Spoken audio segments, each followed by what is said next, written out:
দিনটা ছিল আগস্টের 17 তারিখ 2025। জানি অনেকটাই দেরি হয়ে গেল ভিডিওটা পোস্ট করতে। তো নমস্কার বন্ধুরা, আমি পূজা। এই দিনটা ছিল আমার জীবনের সমস্ত গুরুত্বপূর্ণ দিনগুলির মধ্যে একটি। আমার জীবনের প্রথম কোল্যাব শ্যুট। সেই দিন আমি অনেকটাই নার্ভাস ছিলাম, কারণ জীবনে প্রথম এরকম অজানা জায়গায় অচেনা কারোর সাথে নিজের ইচ্ছেগুলো পূরণ করব। হ্যাঁ জানি, এখন অনেকেই বলবেন যে ইচ্ছে, এটা আবার কেমন ইচ্ছে। আসলে আমার ছবি তুলতে, ভিডিও করতে খুবই ভালো লাগে, তাই মা বাপিকে কনভিন্স করে বেরিয়ে পড়েছিলাম বান্ধবীর সাথে।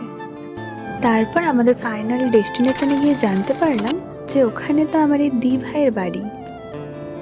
দি ভাইয়ের সাথে দেখা করে, দি ভাইদের বাড়িতে খাওয়া দাওয়া করে তারপরে বেরিয়ে পড়লাম আবার বাড়ি ফেরার উদ্দেশ্যে। আর এনারা হলেন আমার বডিগার্ড।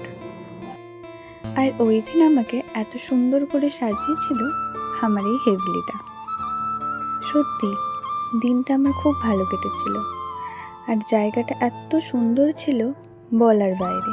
হয়তো ভিডিওতে সমস্ত কিছু তুলে ধরা পসিবল হয়নি, তো যারা যারা জায়গাটা চেনো কমেন্ট করো। এদিনের সমস্ত ছবি আর ভিডিও অলরেডি ইনস্টাগ্রামে পোস্ট করা রয়েছে। ধন্যবাদ সবাইকে, দেখা হচ্ছে পরের ভিডিওতে।